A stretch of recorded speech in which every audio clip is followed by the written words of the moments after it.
बिल्कुल, मैं आज सबसे पहले तो उनके जन्म शताब्दी पर श्रद्धांजलि करती हूँ, पुष्पार्पण करती हूँ। और उनके जो उद्देश्य और उनका व्यक्तित्व जो था, जो पूरी दुनिया ने उनको लोहा माना है, वो सरल हृदय कवि भी थे।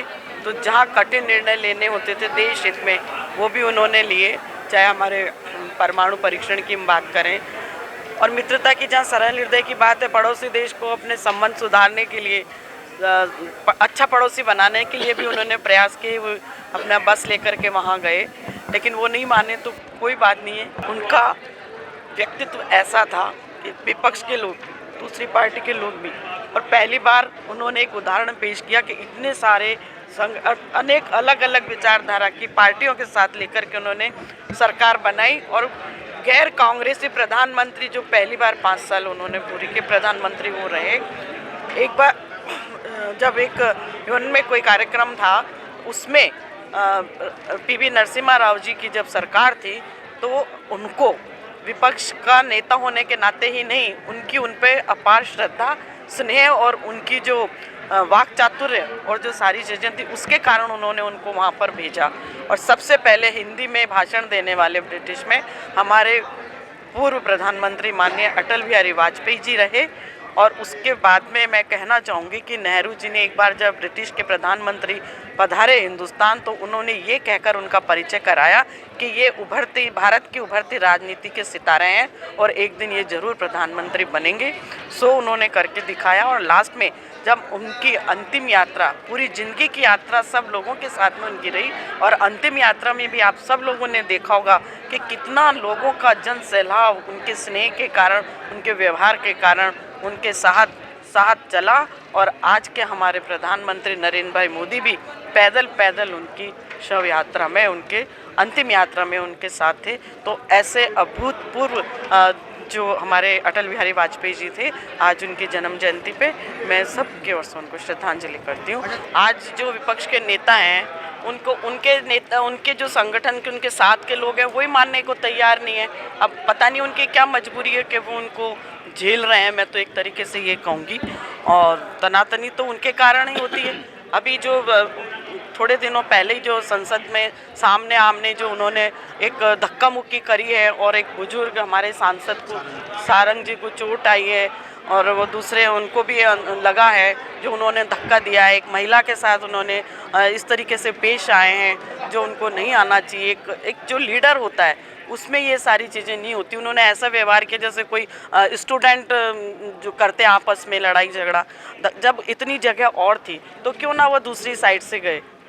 वहाँ सामने लोकसभा के इतिहास में पहली बार ऐसा हुआ है कि वो इस तरीके से, जब एक पक्ष वहाँ पर प्रोटेस्ट कर रहा है, सत्ता वाले पक्ष प्रोटेस्ट कर रहे हैं, तो उनके बीच में से जाने की कोई आवश्यकता नहीं थी। दोनों बहन भाइयों ने क्या सोचा पता नहीं, वो क्या सोच के ये राजनीति कर रहे हैं और क्या उनके मन में है। देश के विचार तो, देश के बारे में तो सोच नहीं रहे, अपने ही बारे में सोच रहे हैं। सो भगवान उनको सद्बुद्धि दे, तो थोड़ा देश के बारे में भी सोचिए। मैं तो आज यही कहना चाहूँगी आपसे। क्या नाम है आपका? मेरा नाम मनीषा सैनी है। मनीषा जी कहाँ से आई है? मैं मथुरा से हूँ। यहाँ स्टडी कर रही हूँ राजस्थान स्कूल ऑफ आर्ट में। आज आप तस्वीर बना रही हैं, हाँ, अपनी कला का प्रदर्शन हाँ, कर रही हैं। ये कला के साथ में आप क्या भाव प्रदर्शित कर रही हैं? मैं ना अटल जी का जैसे कि 100वां वर्ष मनाया जा रहा है, तो उनकी पर्सनैलिटी को दिखाना चाहती हूँ। जैसे कि उनका लाइफस्टाइल था, वो कविताएं लिखते थे, उनकी जैसे पर्सनैलिटी होती ना, वो दिखाया मैंने फुल फिगर में पूरा। क्या खास दिखता है आपको अटल जी की पर्सनैलिटी के अंदर, जो आपने इस तस्वीर के अंदर दिखाने की? एक तो उन्होंने जैसे कविताएं लिखी है, हम लोग जैसे पढ़ते हैं उनसे सीखने को भी मिलता है, और स्टोरीज़ भी देखी है उनकी, तो मुझे लगा कि मुझे बनानी चाहिए, इसलिए मैंने उनका फुल फिगर यूज़ किया बनाने के लिए, उनकी पर्सनैलिटी को डिफ़ाइन करने के लिए। मैं सिर्फ नेहा शर्मा, मैंने अटल जी को दिखाया है। अटल जी हमारे प्रधानमंत्री तो थे ही सही, और एक साहित्यकार, हम बोल सकते हैं कि साहित्यकार, दोनों को उन्होंने बहुत अच्छे से बैलेंस किया है। तो हमें प्रेरणा मिलती है इनसे कि काम ज़रूरी है, लेकिन अगर हमारी इंटरेस्ट हमारे साहित्य में, तो हमें उसे भी साथ में लेकर चलना चाहिए। तो मैंने इनके साहित्य की कुछ पोएम्स, हाँ, हाँ, सबसे अच्छी कविता एक युवा होने के नाते आपको क्या लगता है? जैसे मैंने लिख रखी है, बाधाएं आती आए, घिरे पड़ले के घोर घटाएं, पाँवों के नीचे अंगारे, सिर पर बसे यदि ज्वालाएं, निज हाथों से हंसते हंसते आग लगाकर जलना होगा, कदम मिलाकर चलना होगा। तो मतलब मुसीबतें कितनी भी आ जाए हमें उनसे घबराना नहीं चाहिए। क्या नाम है आपका? मेरा नाम पूजा है और मैं राजस्थान स्कूल ऑफ आर्ट की स्टूडेंट हूँ, एक और विद्यार्थी परिषद की कार्यकर्ता हूँ। राष्ट्रीय कला मंच का दायित्व है मेरे पास अभी। और